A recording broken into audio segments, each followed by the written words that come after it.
this computer. Cool, thanks. Okay, so I'm gonna share my screen.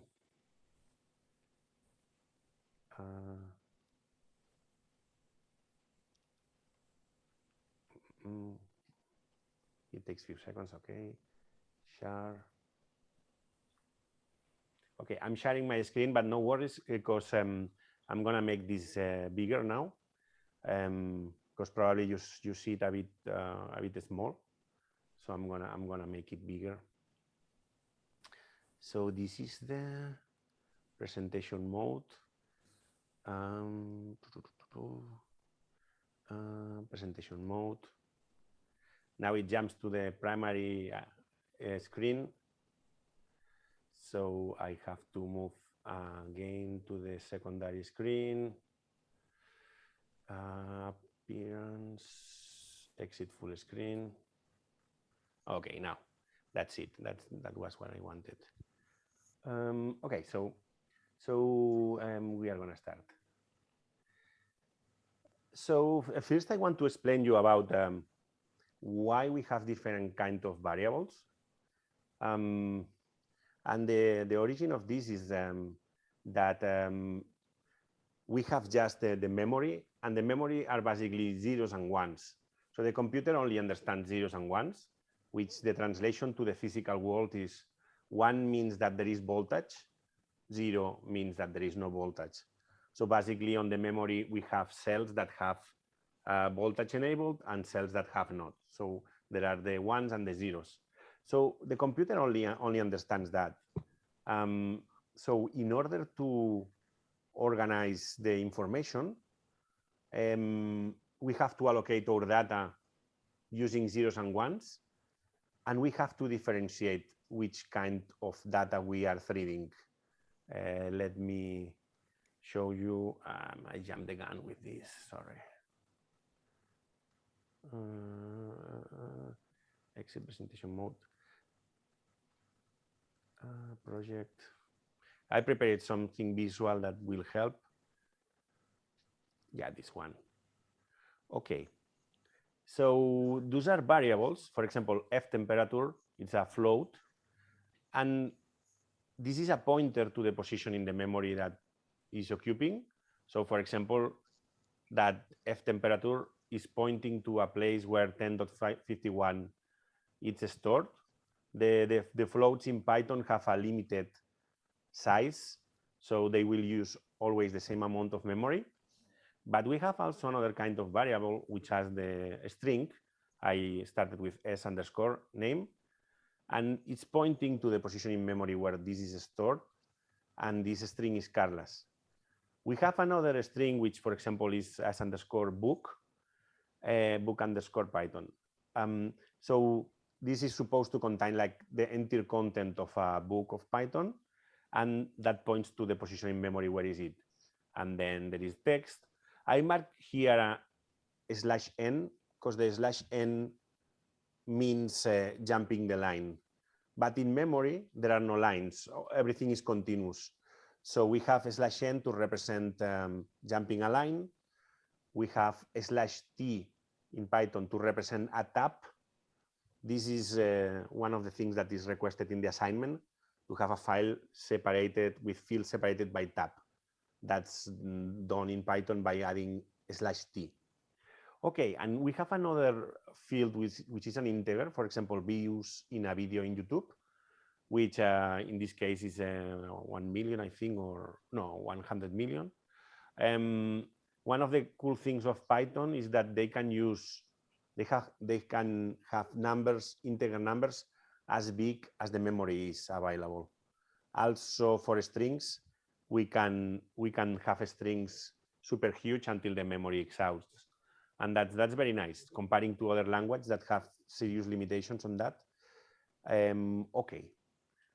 So how big can be a variable? Yeah, let's explain. Okay, so we have different operations now. I'm going back to the big appearance. That's a bit annoying, but you will see better. So come on.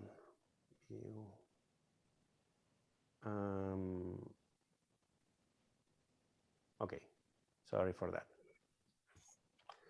So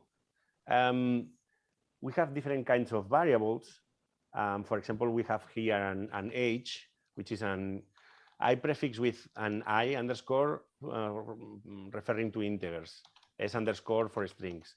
So we have different kinds of types, data types, and the operators like plus act different on them.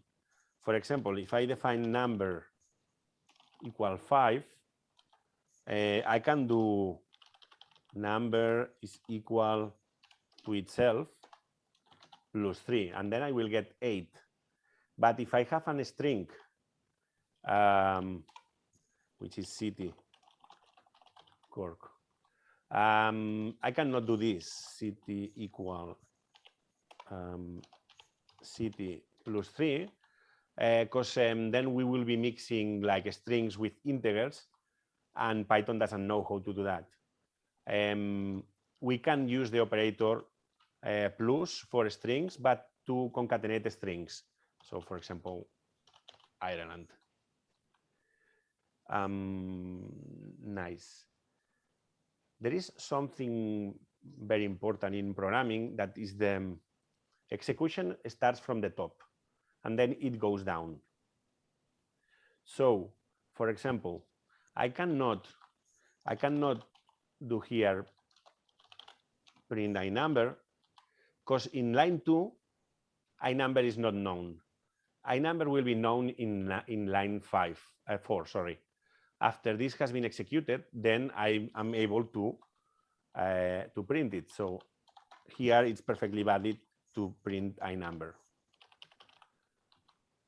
So we always go from the top to the bottom. We always go down.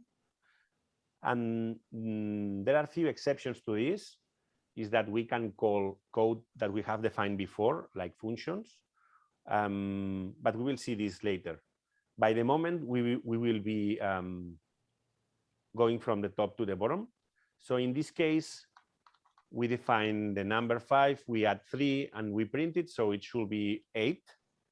And we have the city, which says Cork and Ireland. And if we print the city now, it should print Cork, Ireland. Okay, I'm gonna add a separation in here. I'm gonna put an exit here, so we will not execute. It will not execute anything else. It will stop at line 13. So let's run this. Okay, so it prints 8 because it's 5 plus 3. And it prints Cork, Ireland, because the original string that we have with Cork, we have added Ireland. So the same operator, like the plus, works different depending on the data type that we have. That's very important. Okay, I'm following the order of the agenda. Okay, so we are able to do, for example, let's define a function that is called print what I print with this weather I love. So basically we'll print what I love to do with this weather, which is watch Netflix, for example. So after this function has been defined, I'm able to call it. So I can do at any moment now, print with this weather I love, and it will print. Tick tack, tick tack. Oh no, it will print this phrase. Watch Netflix. Oh, well, typo. Watch Netflix, and I can print here after. Sorry, it was not the print underscore.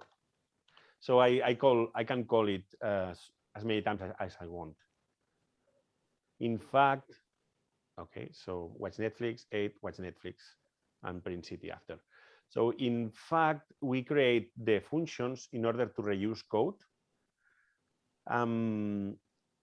If I had in my code 20 times like watch Netflix, to say an example, and then I want to change it to watch Disney Plus, I will have to change 20 places.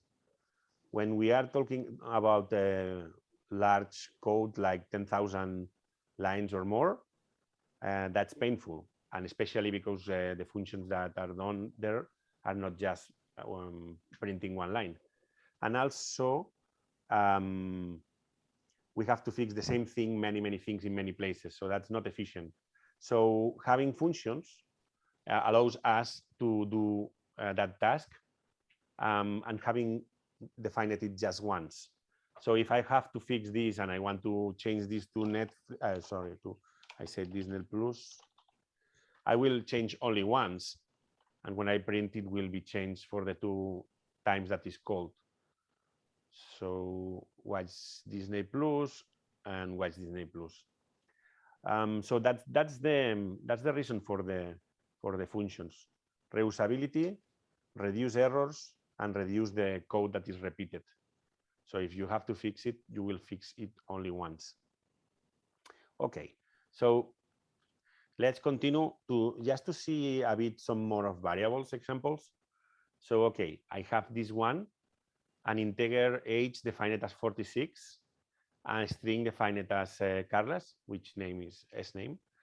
Another which is age with 10,000, a number which is a string, a variable called s_number, which is a string containing 10,000. A sname, okay, and to sname, which is Carlos, we will add my surname, which is Mateo. So basically, well, let me run this because it's a bit of humor. So that was the whole thing. Then to Carlos, it has added, to Carlos, it has added Mateo. To the age in here has added 1. So instead of 46 is 47. And then I printed this phrase like, hey, no way, not yet. That old. Okay. So you see here the string also concatenating a space, concatenating a surname. So doing this is the same than doing this. So it's up to you how you structure this. Sometimes you might want to add a space, because here instead of an string, you will put a variable. Obviously, I have to define the variable. So I will define in here surname equal Mateo. Okay, so that's the same. This will act exactly the same. Every type of variable has their own functions that you can apply to them, and that the only way to know that is to read about this, to see examples, to read about documentation, because integers have some kind of operations, floats have some kind of operations, a string has other kinds of operations. For example, if I have a float which is 2.5, I'm gonna move this to the top of the file, so we will not be distracted. I'm putting an exit here. So if I do this, obviously it will run 2.5.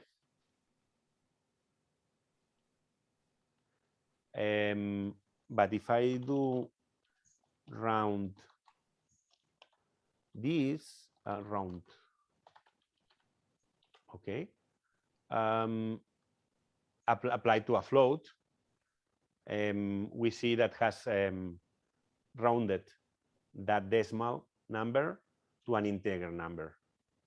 And in this case, this works like truncating the decimal part. Oh, sorry.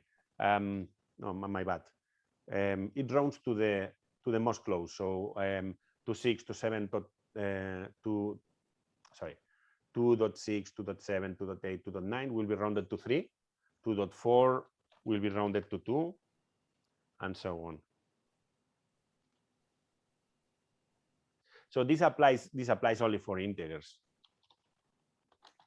We cannot do this with a string.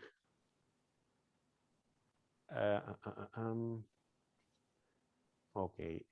So for example, for strings, we have other things like we have a string here with some of you.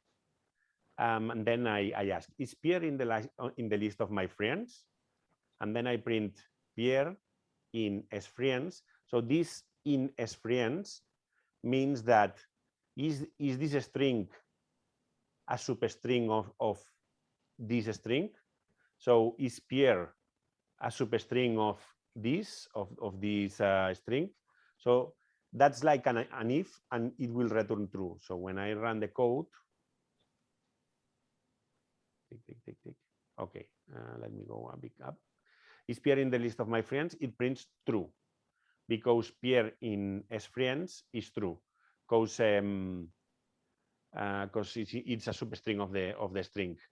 If I, for example, if I remove one e, then it will be false, because it will not be a substring.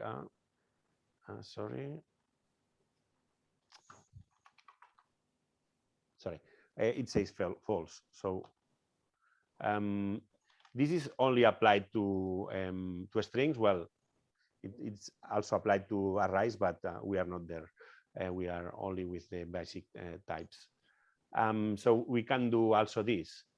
If Fabi is in the variable as friends, which is, so this condition is true, then this will be executed. So after it says, welcome Fabi. Then we can convert. We have functions to convert from one data type to the other. For example, str from ages means that we will convert ages to a string. So what the value was 46, we added 1, so 47. So basically, this str means that this 47 will be converted to this. And as it will be a string, then we can use the operator plus to concatenate to other strings. So that's why it says pyramids have. Okay, I think I overwritten this. Oh, sorry, it was not years. It was not years. I was using another variable which is called IH, and I initialize with 10,000. And then I added another one. So it's, sorry, I'm mixing things. IH, no, ages. Yeah, that's my, sorry yeah. For mixing those numbers. So I'm gonna do one thing that PyCharm helps a lot, which is a refactor. And I will use refactor rename to rename this variable from all the places that, not in project files, just on this file. Okay, so instead of ages, I will use something more clear, like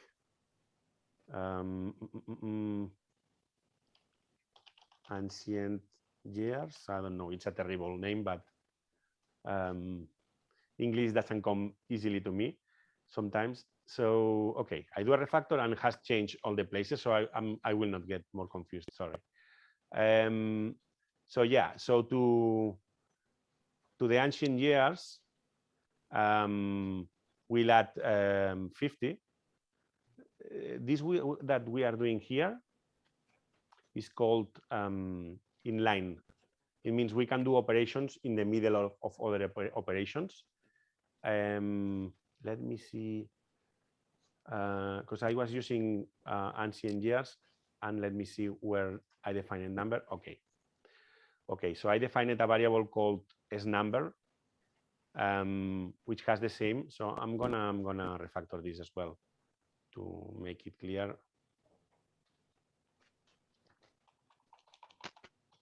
So ancient years again. So for me, this prefix helps a lot because it shows that I intended to create a string. Okay. So what I'm doing, that's a string. So before adding 50, I need to convert that string to integer. That's when int takes place. So if you do int over a string, it tries to convert to a number. I say it tries to convert because, okay, if I do print int from 10 in a string, it will be printing 10. We show it will be printing 10. Okay, but if I try to convert to integer something like hello, today is Thursday, it's not able to convert this to a number, so it will crash.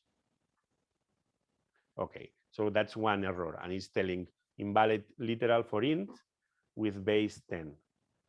So it's basically is unable to convert this string to integer.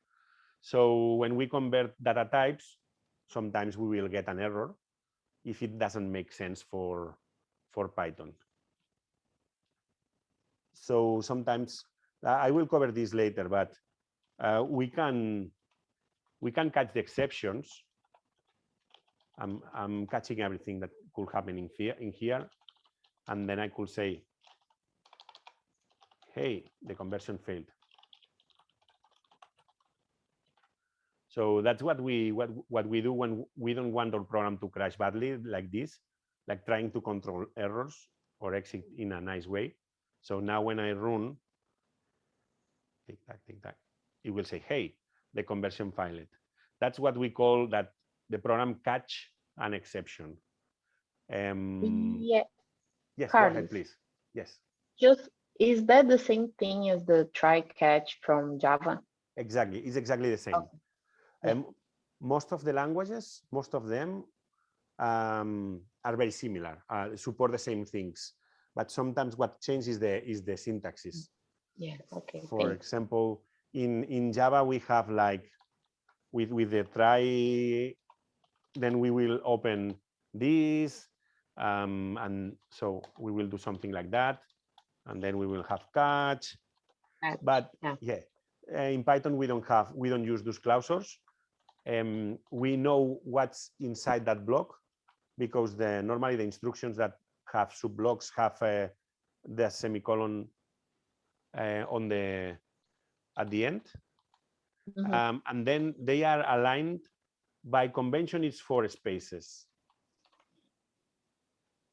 By convention is 4 spaces, but Python can support 3. And this should work. Let me show you. I mean, can be any number, but has to be always the same. Okay, has executed. Okay. What you cannot do is, for example, this, a second line, because this is not aligned with it doesn't expect this, so it will crash. Well, it's marking the error, but it will crash badly. And it's interesting that you know this kind of error, because sometimes it's very difficult to see that the indentation is wrong. And this only means that it has encountered more spaces that more or less spaces that was looking for. So there is a convention in Python that is to use 4 spaces for the blocks. Okay, so I'm gonna do something, because I will keep this in the code, so you later can recall if you want. I converted this to a string basically. So it's a string that is not assigned to any variable. So basically it's like a cheap way to comment one block of code. It will not, this will not be executed. Okay, so we continue a bit. Okay. Okay, so we have, for example, another example which says pyramids have, we convert to a string the number of years, I think it was 10,000. And then we convert to integer the string called s ancient years that had 10,000. Oh, PyCharm is very nice and it's showing here. Okay. So we convert to integer. So later we add 50. So it will print 10,050. This will print an empty line. And then I will assemble this a phrase, concatenating a number converted to a string, then another string to another string. Let me show it, because this is one of my favorite paradox of the modern cuisine. So, okay, I bought amazing and overpriced Himalaya salt. It was 1 million years old, it said. But what bad luck that it says that it will expire next year by the end of 2021.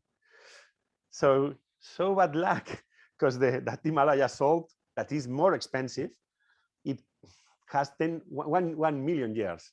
But unfortunately, it will expire by the end of this year. So what a bad luck. 1 million years in the mountain and it will expire now. So just wanted to make this joke. Okay. So we are gonna continue. Okay.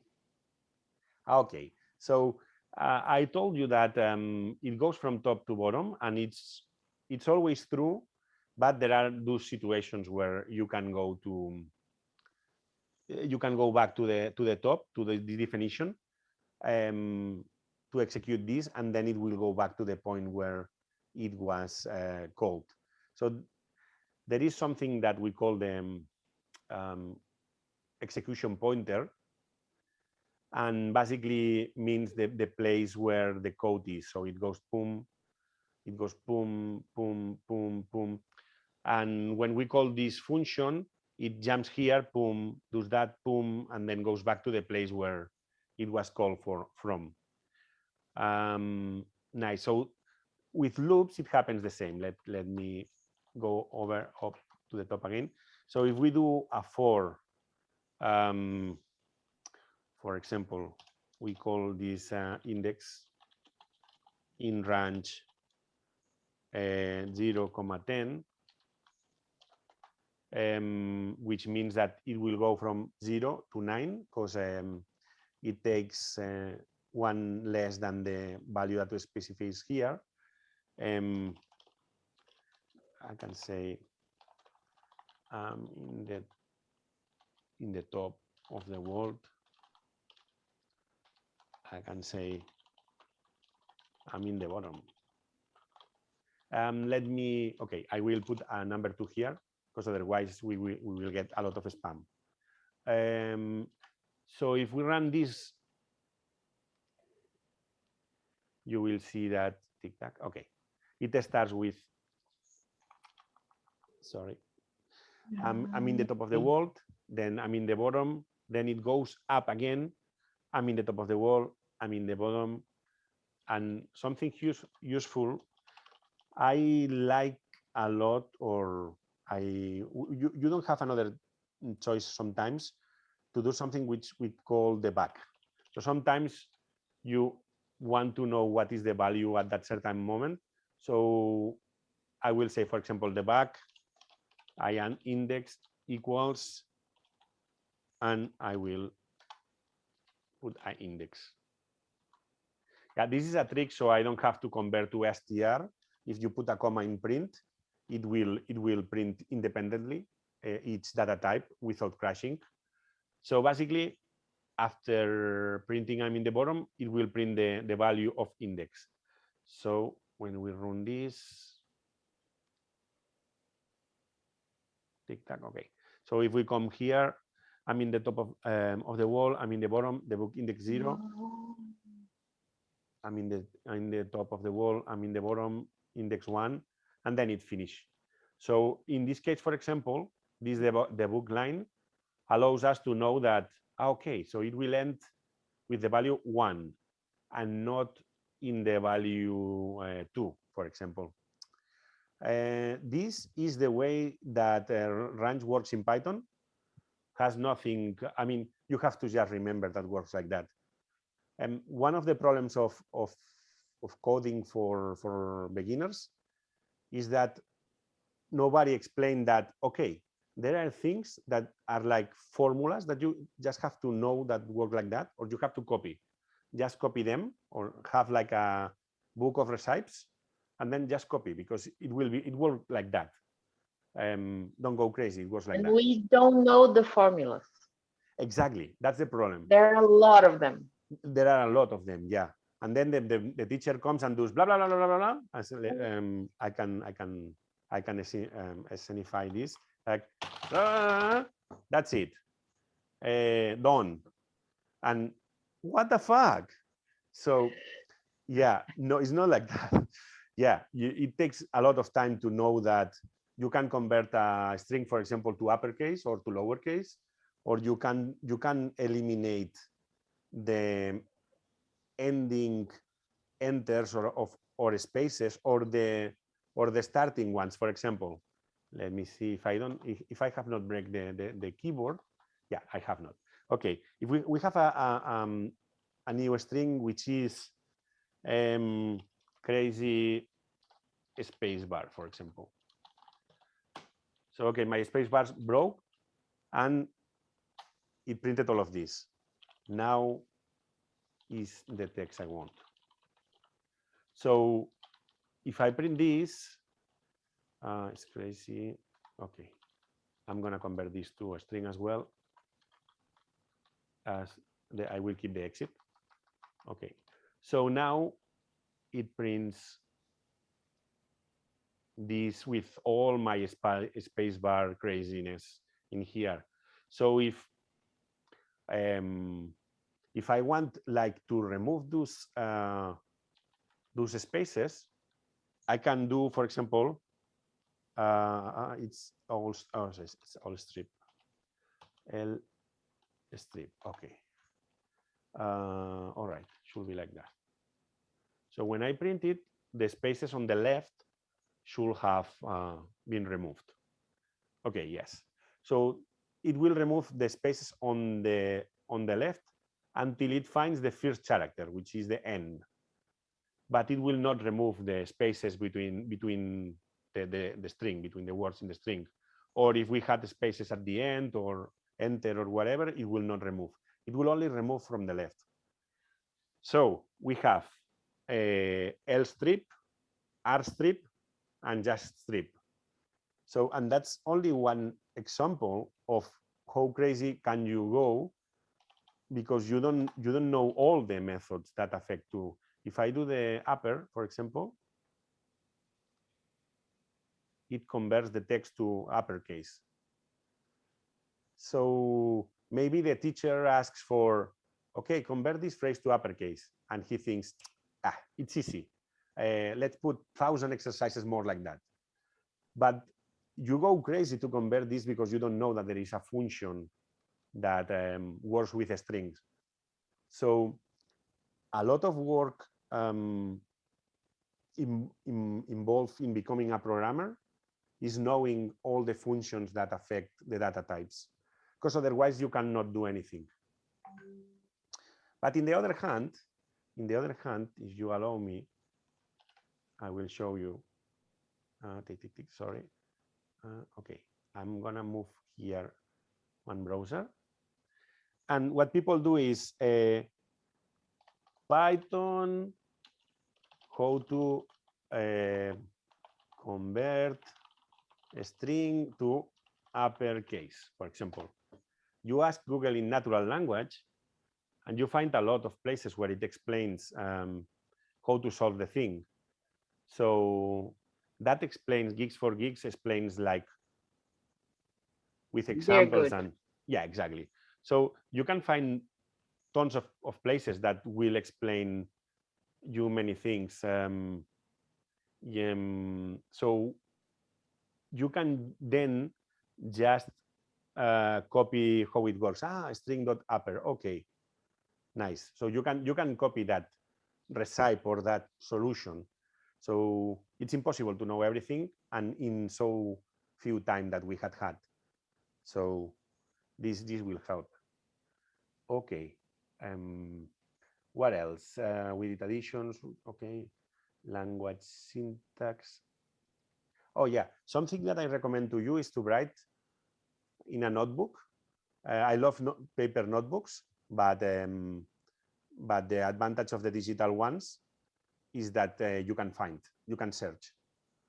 For example, for my work, I have a Word with 254 pages. So I can control find, search for the thing I'm looking for, and find it very, very quickly, because there are so many things that I have my own notes. So for Python, for example, you can have your notebook on paper or your notebook in a document where you can paste those recipes or tricks. For example, I'm gonna go for another recipe.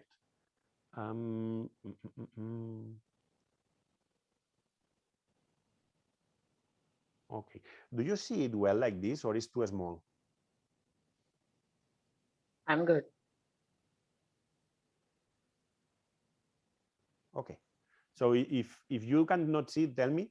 Otherwise, I will go like this, because it makes me go crazy, like doing the navigate thing.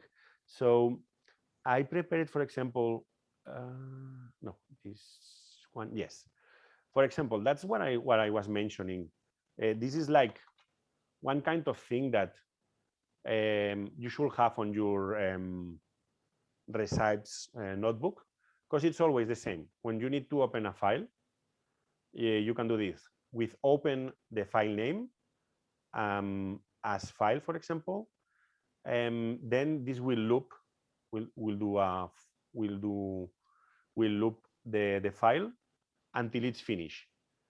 So this is valid for text files, not for binary.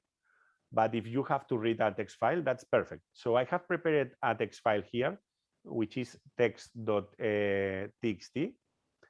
And then I will show you something. Okay. So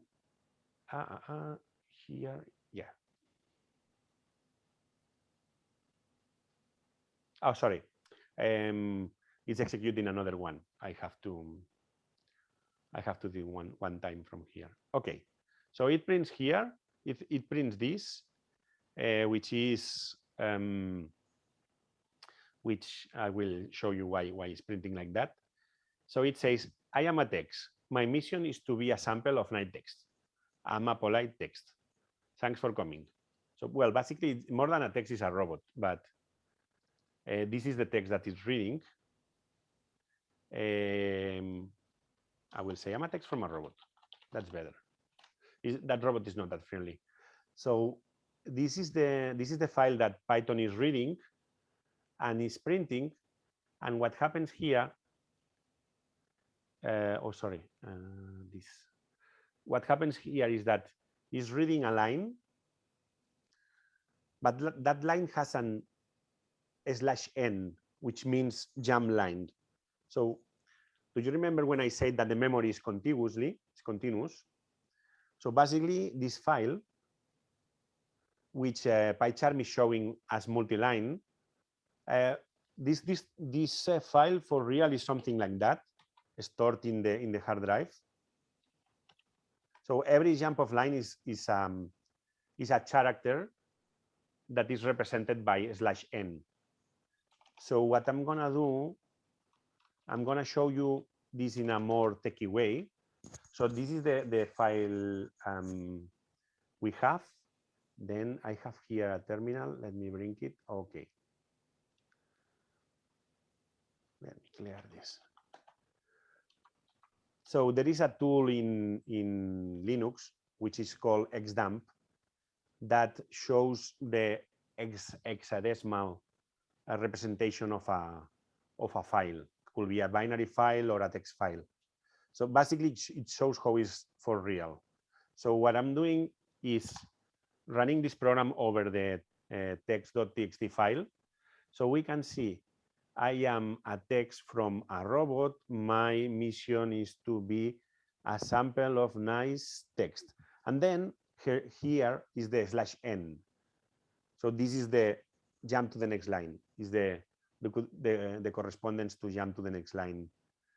So what is happening in here, in this small program, is that each line also contains a jump of line, and print by default will jump another line. So we are jumping twice while we wanting only to jump one. So we have several solutions. We could say to print to don't use a separator for new line. That will be a solution. Okay. Yeah, it told me. Why it told me? Okay, so let's use my own trick, and let's ask Google. Python 3 in this case, print without new line. You can ask in a way that you understand, and normally it's very because I think I have to put end. I have not to put an empty string. We'll see. Okay, yeah. I made a mistake. It was not sep, it was end. So looking is very handy. So I have, for example, you can copy this. I Control-C, I copied it, closing this. So in here, instead of separator, which is another thing, I put end. Okay, so now every line, and by convention, we don't put the spaces here. Okay, so when we run this now, it will work because the print is not adding the /n. But we can do this in another way, which is the way that I will have choose to do this. I will print the line as it is, but I will do R strip. So it will remove any space that is in the end of the line, but also any tab or any enter. So doing this, if I run, it will be doing the same. So it will in this case, print will be adding the new line, but the /n from each line of the file, as it is read, has been stripped, has been removed. So that's another way to. There are many ways to do the same thing. Don't come to the conclusion that you are doing it wrong because another person has done the same in a different way. There are many ways to achieve the same. Sorry. Okay. Oh, no, it's fine. Okay. Do you want to do a quick break, or you are okay?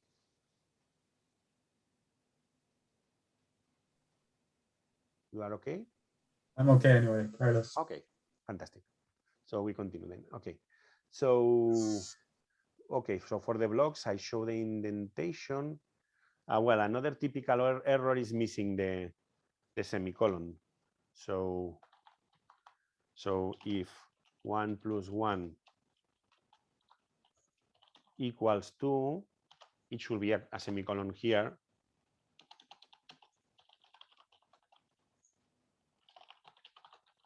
I'm going to put an exit in here. So this will work, obviously. But many times, this is something that people tend to forget. Also because, as you said, Java doesn't have it. So that this will be an error. Okay, invalid syntax. So that's something very common that happens. Okay. Okay.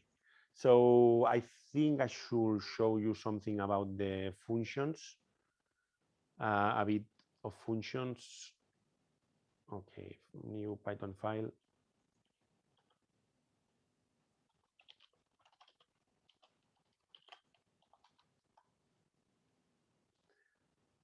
Okay. Adding to the repository. So the functions can accept parameters. So for example, if I want to create a function that is called spaces remover, I can have a parameter that is, for example, right. I can have another parameter which is left, and I can have, yeah, let's do like this. So sorry, and we will have a phrase in here, phrase, or text is more convenient, text. Okay, so this, what we are doing here is telling to this function, which is called spaces remover, will take three parameters, one called as text, another called b_right, another called b_left.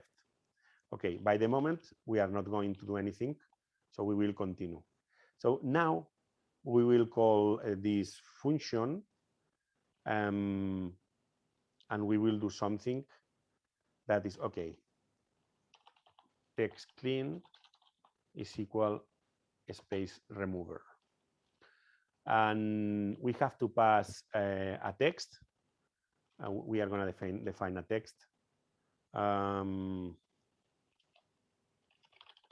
Sample text. Today is Thursday. Okay. Let's do like this. So we are going to paste this sample text, and we are going to say that be right. By the moment, we are going to do this false and false.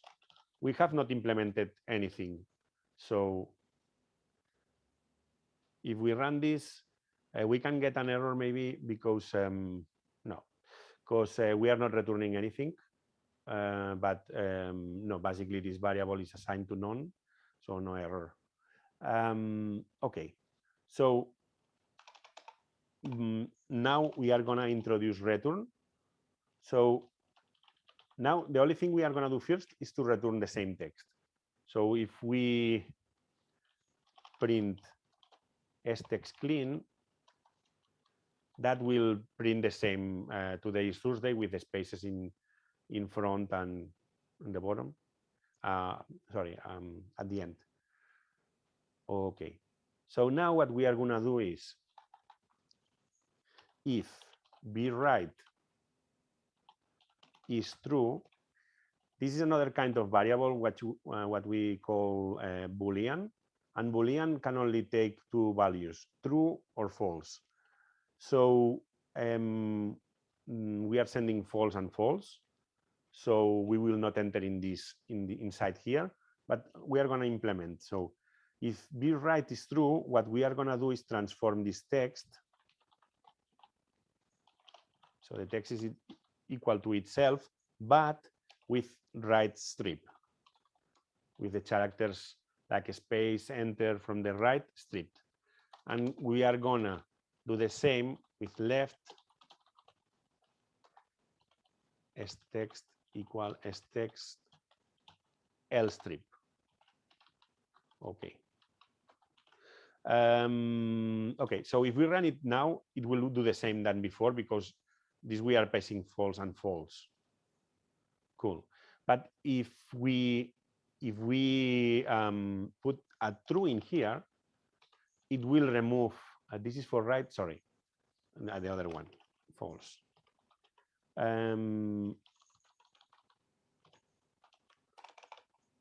This is for left. It will remove the starting spaces, so this will be removed. These spaces will be removed. So if we run this now, okay, it has been removed. So now we have a function that will remove the spaces from left and from right, or depending on what we call. So we have something that we can reuse. Let me put an example. After after. So if I do the, okay, if I do this, because the problem with the spaces is that we don't see the spaces.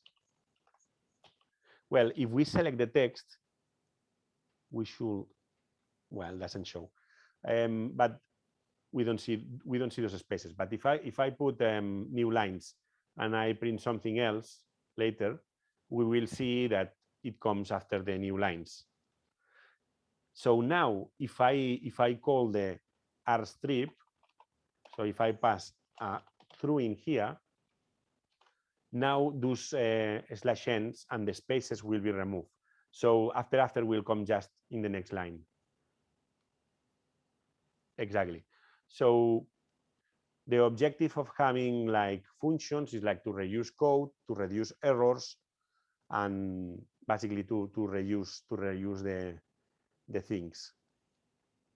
So I think I have an example in here. Menu. I don't see it. Okay. Well, the menu is for another day. But you can have like a function in order to ask something for the keyword and to return only if the values are between the ranges that you want. For example, if you define a function that is ask valid number,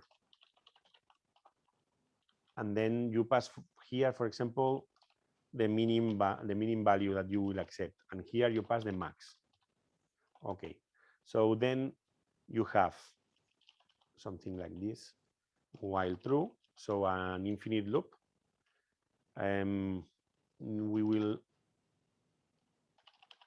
We will ask the number and by the keyword, and this is done with the instruction input. Enter the number. So it will ask us to enter the number from keyword, and it will be assigned to this variable. Everything we enter from keyword will be stored as a string. So we will have to convert this number. So to get the integer number, I will do int. Okay. So now we have the number in as integer in a numeric format. So now I can compare if the number that I have entered is minor than the minimum, or the number that I have entered is bigger than the maximum accepted, then I will print error. The number should be between, I can put here the minimum, I can put here and I can put here the maximum. Otherwise, so in other case means, okay, this condition is not satisfied. That means that the opposite. And the opposite means that the number is between the ranges. So the number I input is not minor than the minimum, so it's bigger. And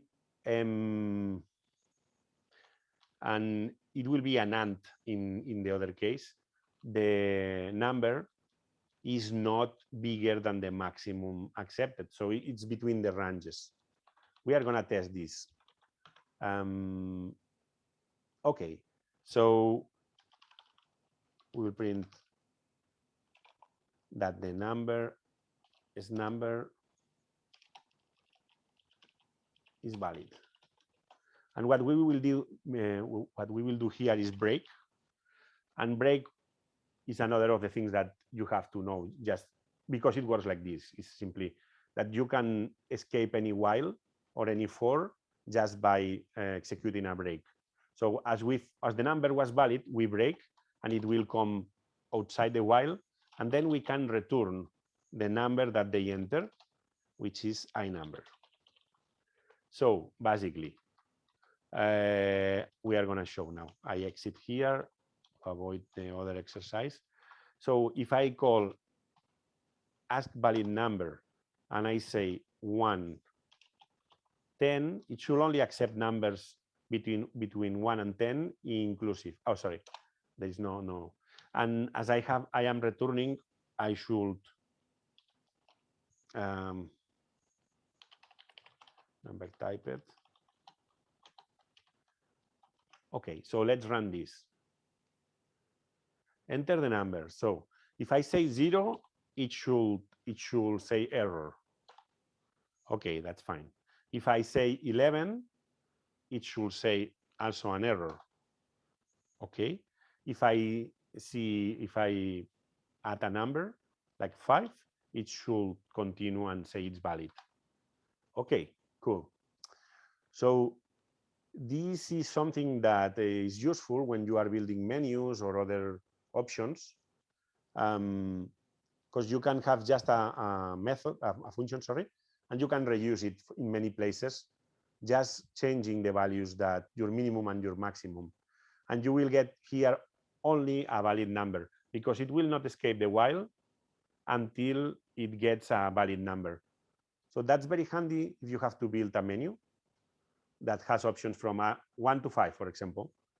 So it will not escape this function until they have put a valid number between 1 and 5. Then in here you can say, or 0 and 5. And if 0 is exit, you can say, okay, if a number it's equal to 0, then print exiting the program. And then you can do an exiting here. And if they type 1, for example, then you could say, you can call another function, whatever is expected to happen, like launch instances, for example. So in this case, I'm going to only show the 0. So if I type 0, it will say exiting the program. Oh, my bad, because I have not changed this. I should have updated this now. 0, okay. 0 is valid and exiting the program. Okay.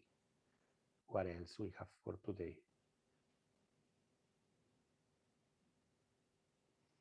We have covered the while. Well, there are, as said, there are many ways to do the same thing.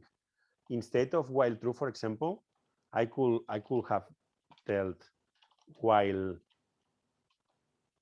exit is false and start defining a variable which is called exit, setting to false.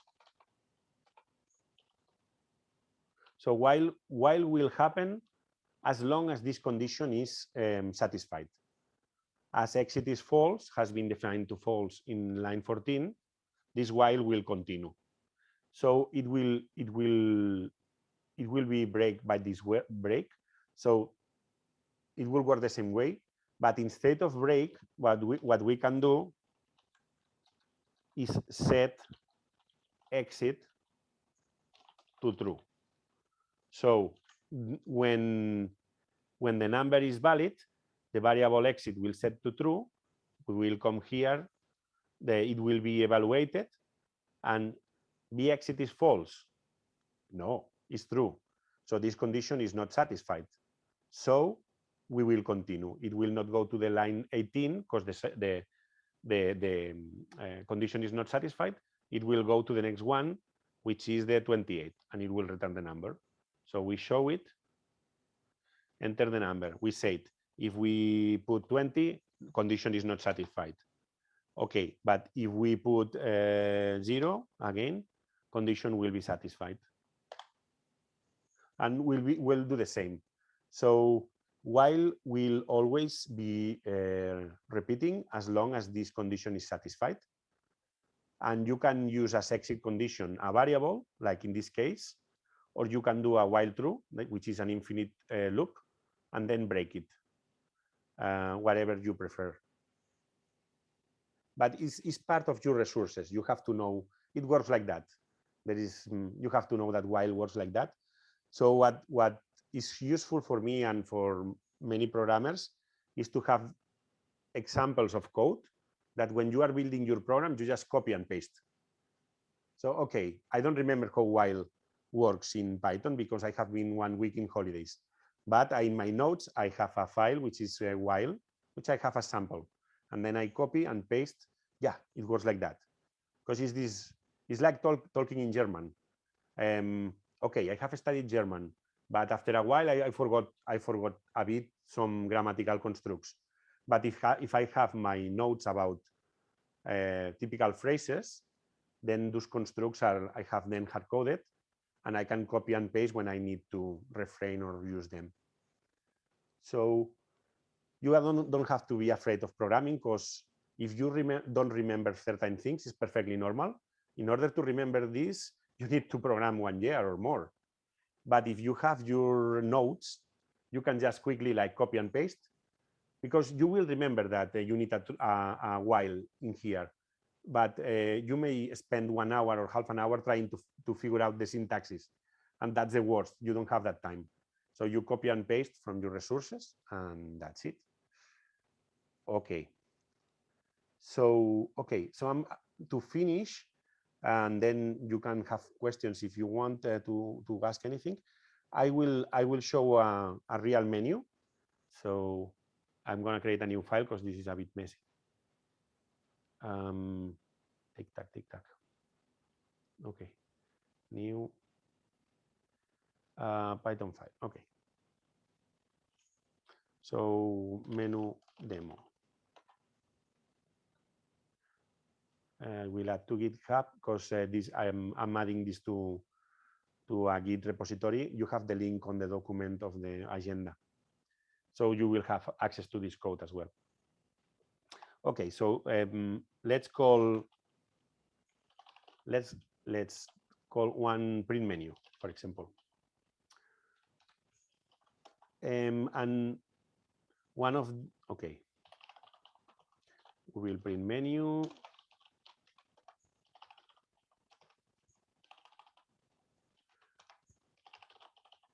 And we will have an option that will be, one will be for showing the file text.txt. So print text.txt. Okay. Print 0 for exit. So it's a bit short menu. But it's a menu at the end. Okay, so this will deal with the printing of the menu. Then we can have another function to deal with the selection of the number. So what I'm going to do is, as I suggested before, copy as much as I can from my own previous effort. Space remover, ask valid number. Oh, what's this one? Okay, so I'm gonna copy this. Copy, and I'm gonna paste in here.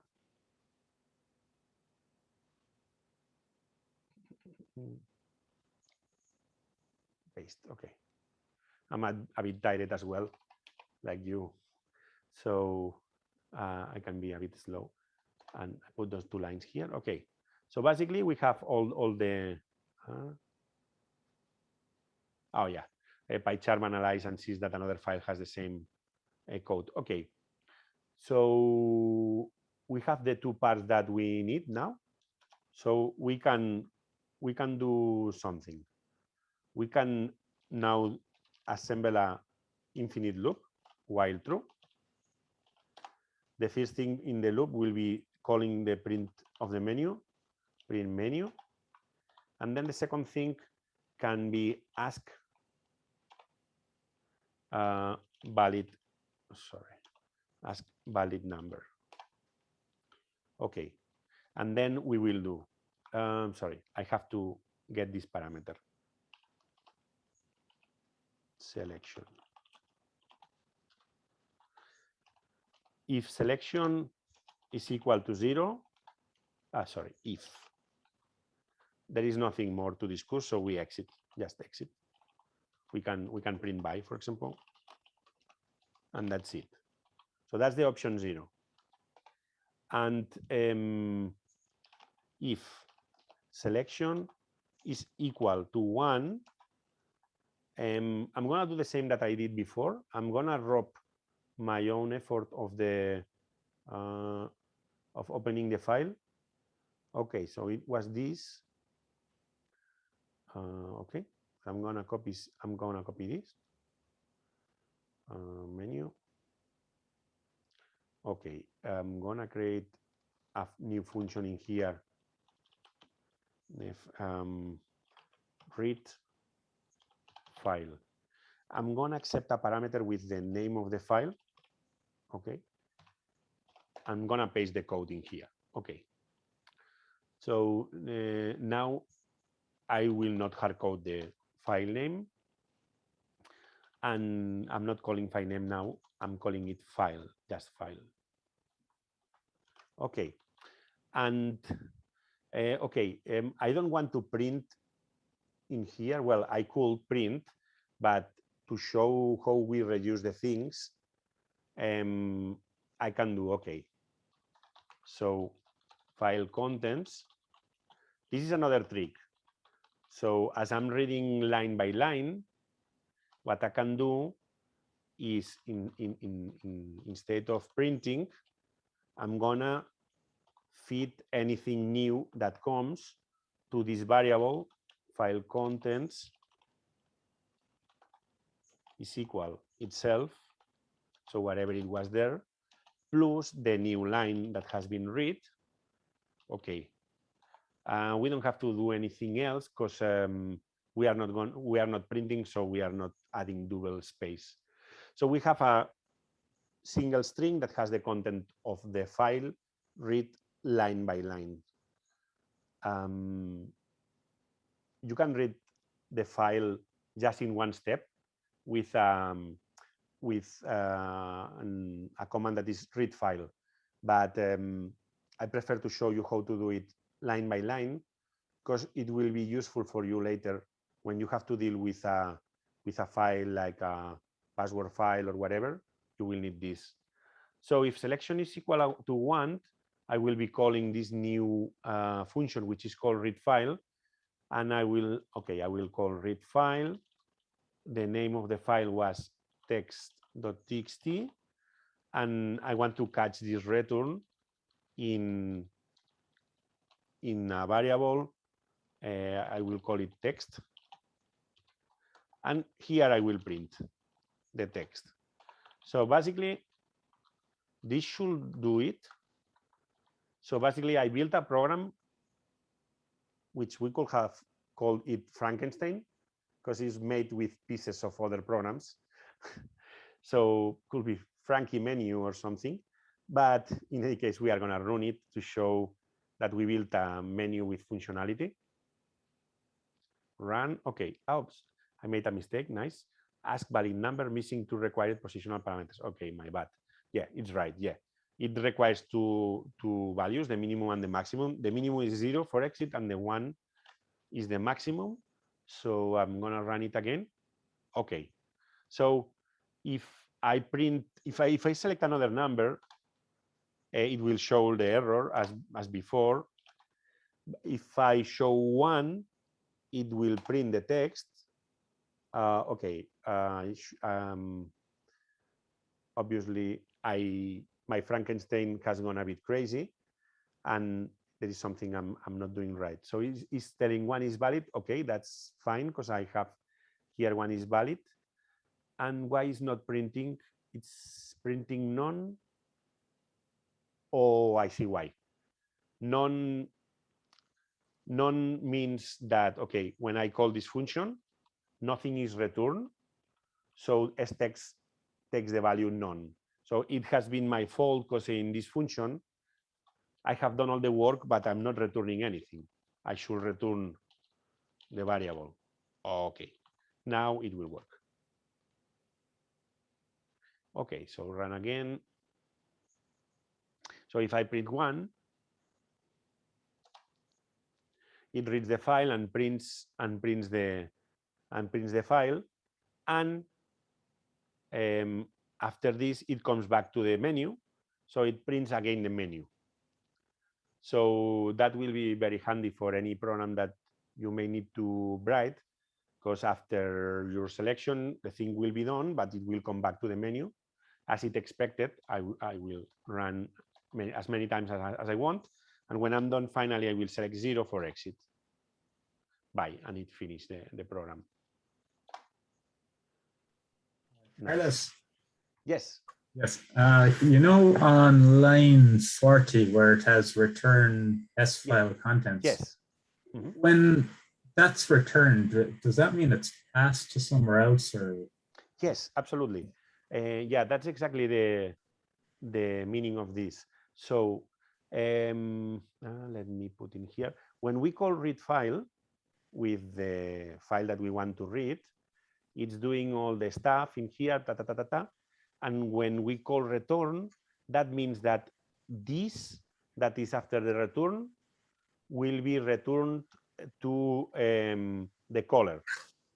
So in this case, or sorry, I didn't express well, that value will be assigned to the variables in the left. So stex will take the value of file contents. So after doing all of this, whatever file contents value has will be returned, travel to the cyberspace, and be assigning here. So for example, we can return more than one variable.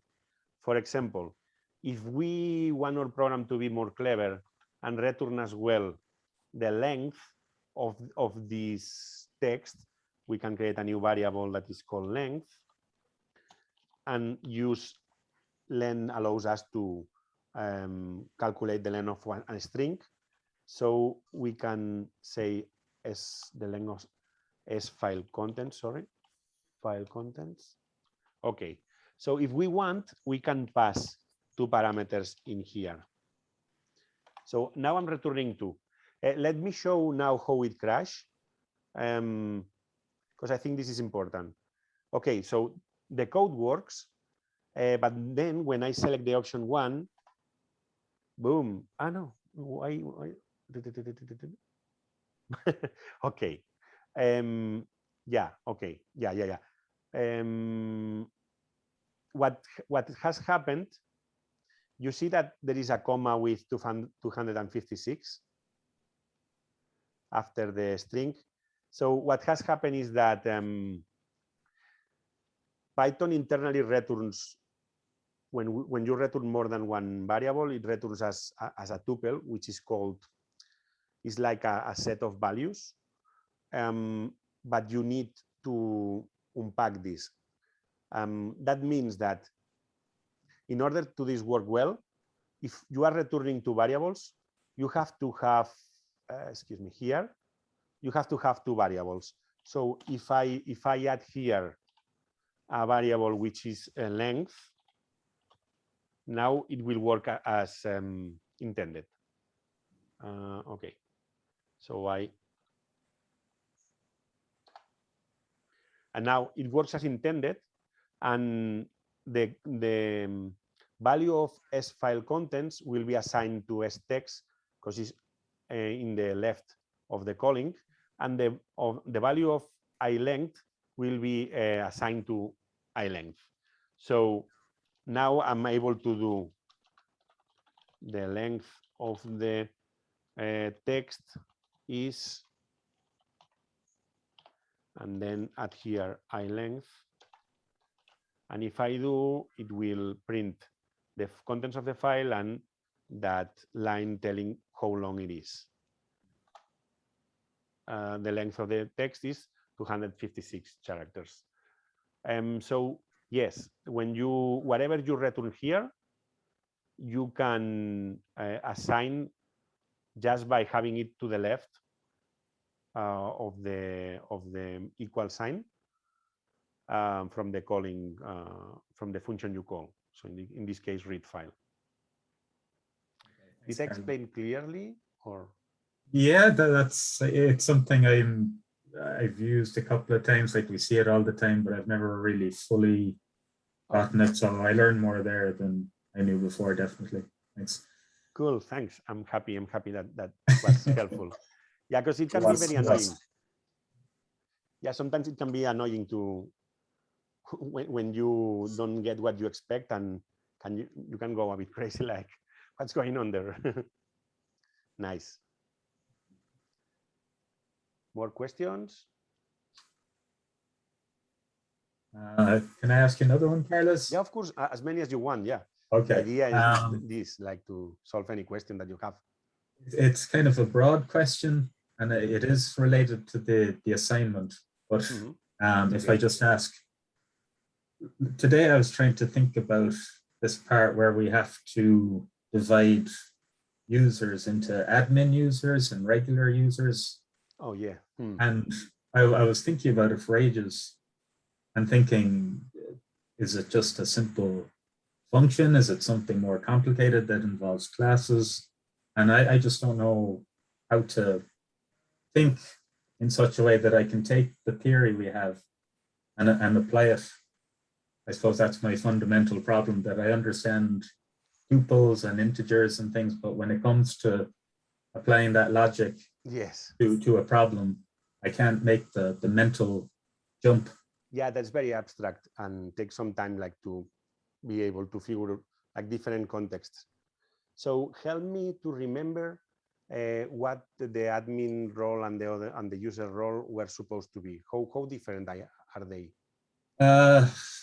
Well, what they have to do, it's just that the admin user will see more menu options than the regular user. Nice. Okay, perfect. Okay, so there are several ways to do this. For example, okay, let's imagine, okay, let's not imagine, let's do it for real. So, okay. So let's ask first what user is. So for example, I can ask which username is by just input enter your username.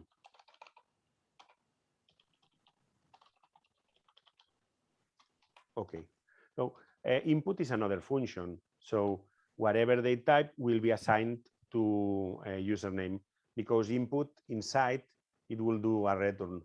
With PyCharm, you can control and press the left button, and it explains sometimes, depending on how that function is written, you can see the code that implements that how it's done. But Python, many things are written in C, and then you cannot see the code. But in any case, you can see like which parameters it expects, which is handy. Okay, sorry, so Carlos, sorry, just before you continue, I'm just interested now in how you approach this. When I asked you, did you have ideas about what to do because you've done so many examples, or because you knew what logic makes sense to go with the question, or what is happening inside your head? I'm wondering. Good question. The thing is that I started programming when I was year 5, when I was 5 years old. And I have programmed so much just for fun and just because I like it. And I was creating video games. I was creating programs that I sell to companies later when I was 15. Oh, wow. And I've been programming so much that when I read the requirements, I already have the solution.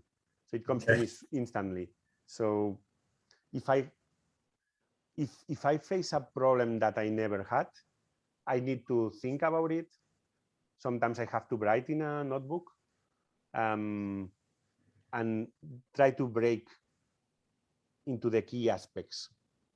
So for example, that's a very good question. So I'm sorry because I went straight ahead without explaining my mental process. So my mental process for this was, okay, I'm gonna ask for a username. And depending on the username, I'm gonna assign a role of user or admin. Then somewhere I have two options. On the while true, I can do an if and say, okay, if the role of the user is user, I will show the normal menu. But if the role of the user is admin, I will show an admin menu. That's one approach. So having two different menus. Another approach will be having just a single function for menu, which does the if inside. So it will get another parameter, which is the role.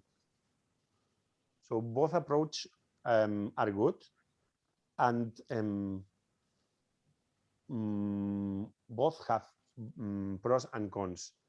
Yeah, I didn't want to go to object-oriented programming because this is like a intended to be a basic session, or like not too complicated session. But you can do this also with object-oriented programming. So yeah, go ahead. you know that assignment we had in Java, there was the hospital and Yes, I remember. Yeah, the line of thought would be almost like that. Yeah, exactly. It's the same. Yeah, I remember Okay. very well that exercise because I did this asking for a username. If the username was admin, then the options like admin were displayed. And the teacher put me less score, telling that I have not implemented the admin part. And then I told, no, if you read the code, if you enter admin, you will have the admin options. And then she came back and said, oh, yes, it's true. But anyway, you had almost the maximum score. So she didn't change. So she had not run my code and she didn't change. So oh, but that teacher. Yeah. Oh, that teacher. Yeah. They make us suffer. Those teachers make us suffer. Yeah. The tension is high to the end. So okay. So okay, I will do an object-oriented programming approach as well. But first, what I will do first is ask for the username and show how the role will be selected. So let's say, for example, that the default role is called user. I ask for the username. If username is equal to admin, then the role will be changed to admin. But in any other case, it will be changed. So the default role will be user. So we can have a menu that is print menu user, another menu that is print menu admin. But if we wanted to do in object-oriented programming, we will define a class, and normally we will do something like class menu, and the class menu will have the basic options. For example, the basic, if I have here a print menu, it will have the basic options that, let's imagine that I'm copying is very healthy. Okay, imagine that the basic options are just exit. Okay, and then I will also need something for the valid option. So okay, get, min, and max, for example. So it will return the min and max for my menu. So in this case, I will return the minimum is 0 and the maximum is 0 because I have nothing else. Or to implement something, let's say 1 is show username. Okay. Okay, so then my maximum is 1. And then I can do something like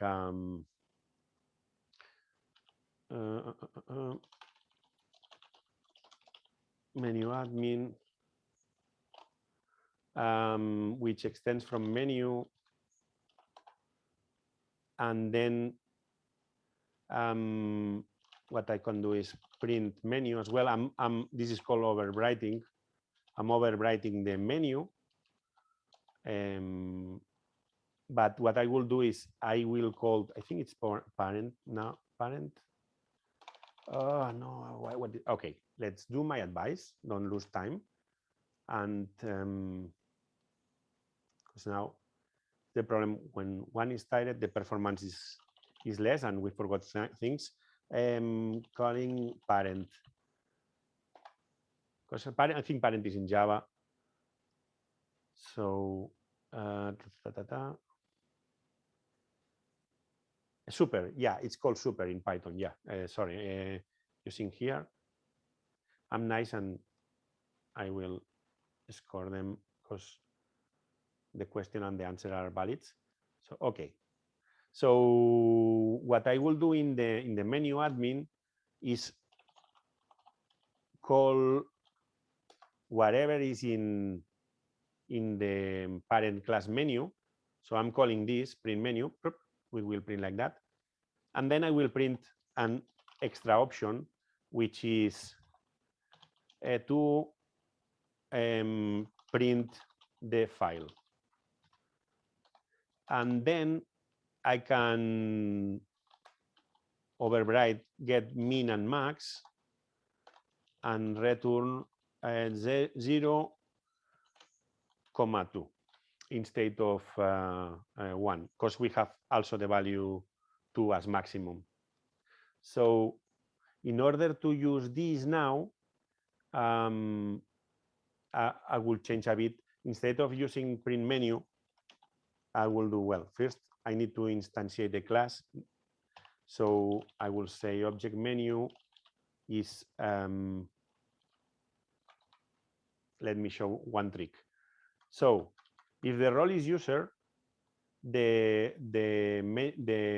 object menu will be the main menu, the parent class. But if it's admin, it will be different. So I will say, if the role is admin, we define a variable menu, which is equal to menu admin.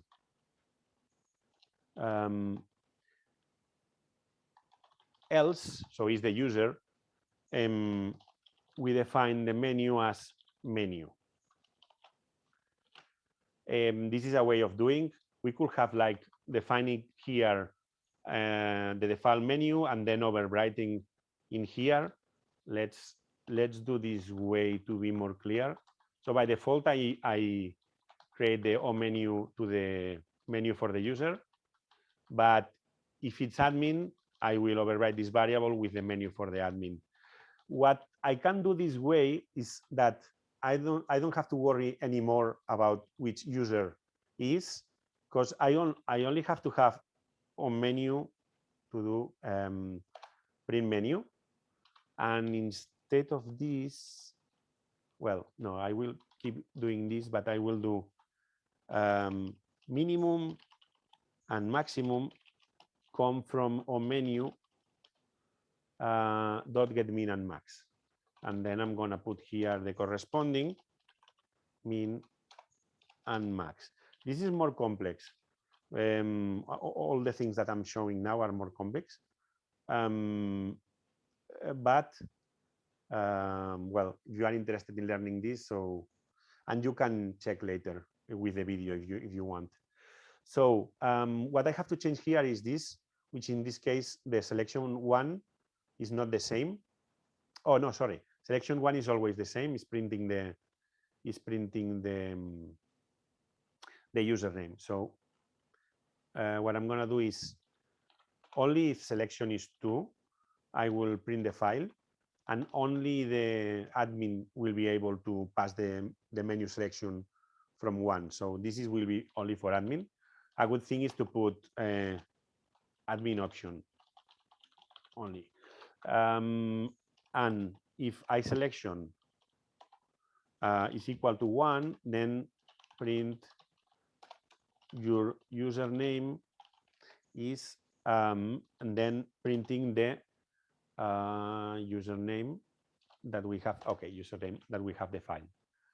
Okay, this is more complex, but let's show it. I'm going to stop the program and start again. Okay, enter your username. I'm going to start with a regular username, not admin. Carlos. Okay, so now my menu displays according to the role of username. As I have not put admin, I'm a regular user, and so my menu is just the basic one. Okay, so I show username. Okay, is valid. Your username is Carlos. Okay, and exit 0. And now if I run it again, and instead of Carlos, I add admin. Oh, okay. I did something wrong. Let's see where is the mistake. So username is equal admin, so I should have menu admin. Oh, sorry. No, I did well, because the only problem is that the option 2 is printed after 0 exit, which is confusing. So what we can, there are several things that we can do. I didn't want it to overcomplicate, but I will go for a very, very easy fix, like, okay, exit will be printed at the beginning. So this way I can add whatever I want later, and there will be no aesthetical disruptive things. So now, okay, I will go ahead, admin. Okay, 0 exit, 1 show username, 2 print file. Why this menu is different? Because here, when I select username, my role was admin, and the menu that I instantiated was menu admin. And menu admin is this one, which extends from menu, so it has the capability to call super and the method from the parent. In this case, menu is the parent of menu admin. So it will print, it will do all of this, and after it will do this. And this one I have overwritten. Sorry. So this way I have an additional menu just for admin. And if I press number 2, it prints the text as it should.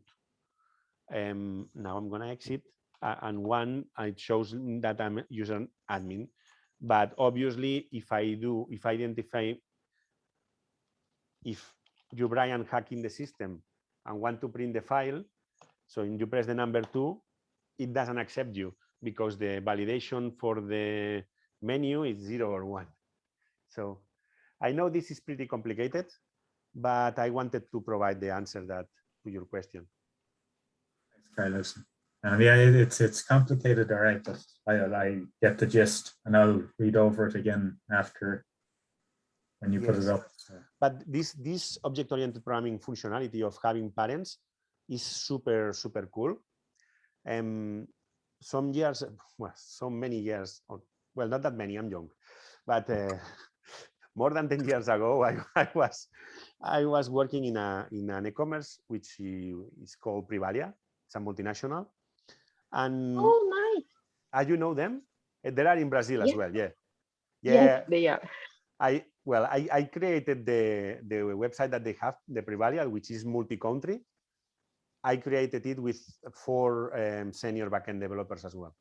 So five people, we created the new website for Privalia. So the thing, and I implemented the parcelados for the paying with Visa and breaking the payments. with parcelados. We do that a lot in Brazil. Yeah. Yeah. So I implemented that as well. So okay, so before we had 5 web pages that the 5 of them came from the original page, but they evolved to the functionalities of each country. So at the end, we had 5 code completely different in different places, and that was really hard to maintain because okay, you find a bug in the checkout, for example.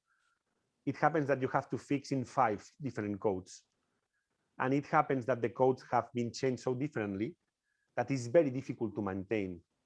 Not only that, the values that the product managers were feeding the database with were different. So if a command we have status 5, in France, well, in France we were not in France. In Italy, status 5 means delivered, but in Brazil, status 5 means pending delivery. So it was really, the code was completely different from one place to the other. So we created the code from the scratch, me and my 4 colleagues. And then we were using things like object-oriented programming for this. So we had like a main class for the main functionalities of website. And then every website only implemented the things that were different.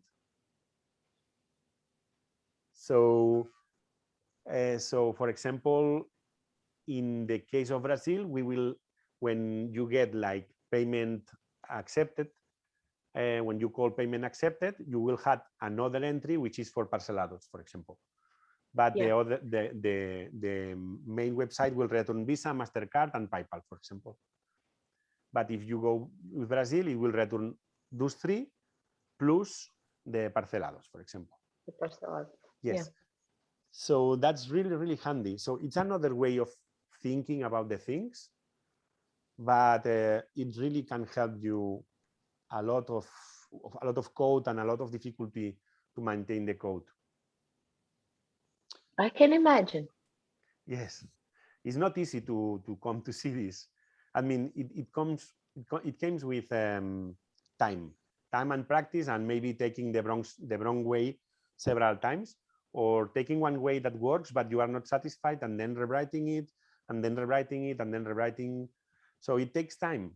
And the problem is that we have like to deliver so quickly that you don't have time to learn.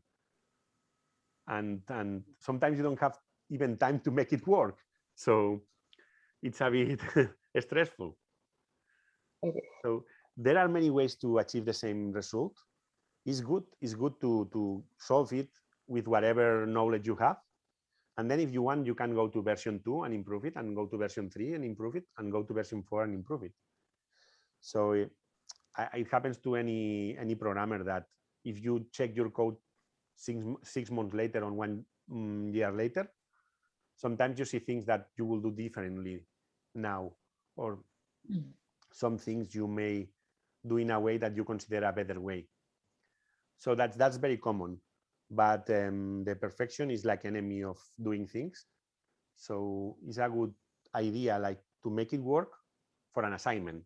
If we were in a real project in production for a company, you want to implement in a way that is the best possible, or the one that has more possibilities to expand later on to serve to the purpose of the business. But normally you have a team lead or an architect that will tell you some guidelines on how they want you to create that thing because of the expectations of business. Yeah. Or teams that build based on requirements only normally are senior developers.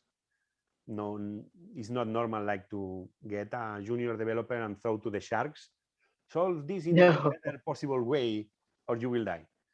Yeah, that's not, makes no sense. Maybe some companies do, but it's not the usual. It's not good as well.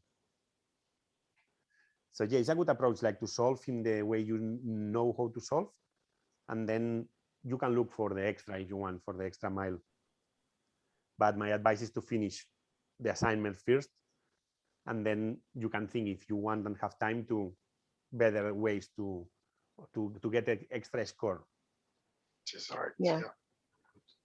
And Carlos, Yes. if the way you have just put it there is just straightforward, that it looks very simple, just as you said, it's just like maybe as 5, I would have started also programming, but I didn't know that what was programming all the way. And then I know. it's quite interesting. And Oh, then thank you. based on this assignment, it said like you have some names or usernames and password that will be somewhere. Yes. You need to have that file that will be calling, like when you call, it will be there. And that is my logic to bring all these things to work together. That you have a file, you have to code it in such a way that when you have some coding or some input or some command, it goes to that file and reads what you want to have to validate that, yes, is a right user or the correct user.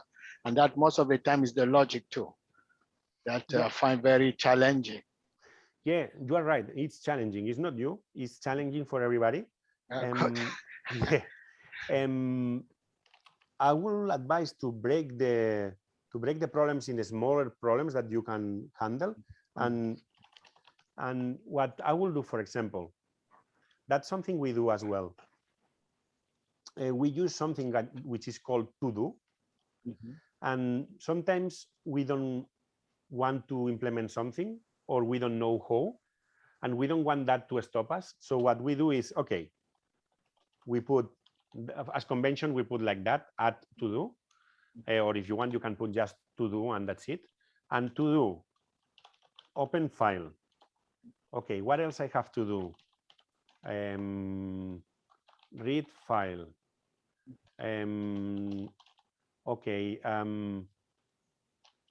Process the credentials, because I know that they are separated by tabs, and that might be challenging. Okay. And before this, maybe I have to do ask for a username. Okay, so I know I have to ask for a username, but to start to have something, I will hard code here username is Pierre. And I know that I have to ask for it. So I put a to do, and PyCharm mark it as blue because it's a convention that to do is something that I have to do later. Okay, so I know that I have to open a file, read a file, and process the credentials.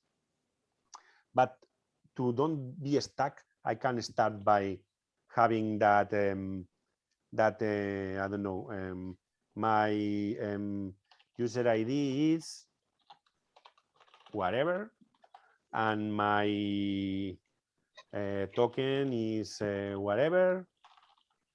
And so this is called hard code. Hard code those values, and then I can focus just on trying the code for working with Amazon for the assignment.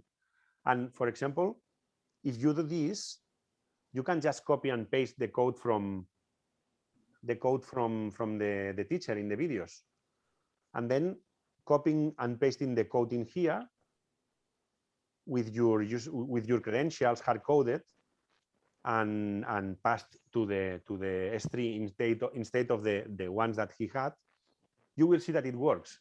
So at least you are solving the exercise. When you have solved enough part of the exercise, then you can work on opening the file and reading the credentials from there.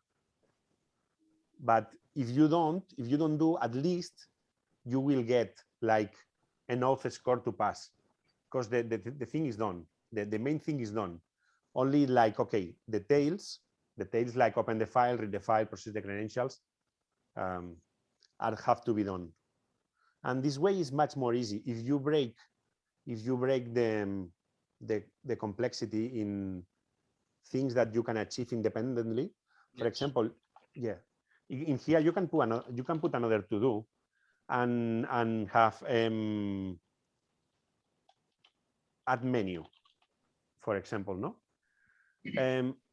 and then you know that you will implement later. And if you want, you can just go now and say, okay, if option equals 1, then you can like show S3 buckets. And you can implement your if option equal 2, then start VMs.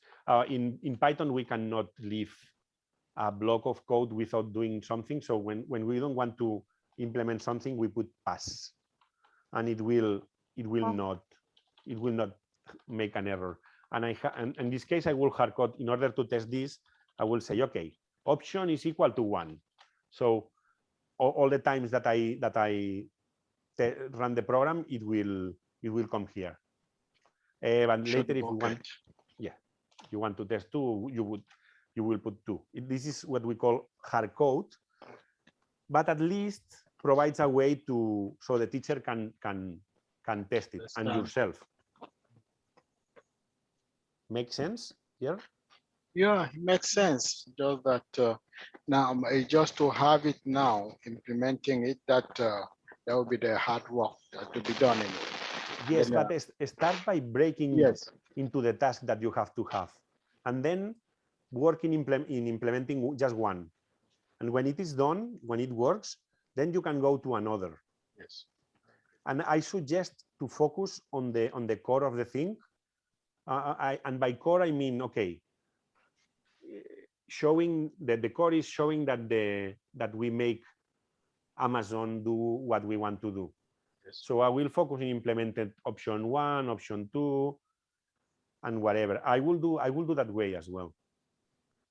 Unless with time you will get a know-how that will allow you to do some architecture of the application that how you want to do it, and maybe you plan to do it with classes from the beginning, but otherwise I will start like that. So breaking the problems in smaller problems that you can manage. That's what I will do. Yeah, thank you very much. Oh, no, my pleasure. Hope it makes sense. Charles, I do have to go. Oh, no, So it's fine. Thank you for your time, for your patience, for teaching us everything. You are a true angel. Thank you so much. Thank you. Yes, indeed. You are very kind, guys. You are very kind. Yeah, indeed. Yeah. Super cool. So bye, guys. Have a Bye, nice weekend. Paprika, and then talk soon again. Yeah, and Yes, don't hesitate to tell me if you have any doubt. Thanks. Okay. Bye. Take care. Thank you.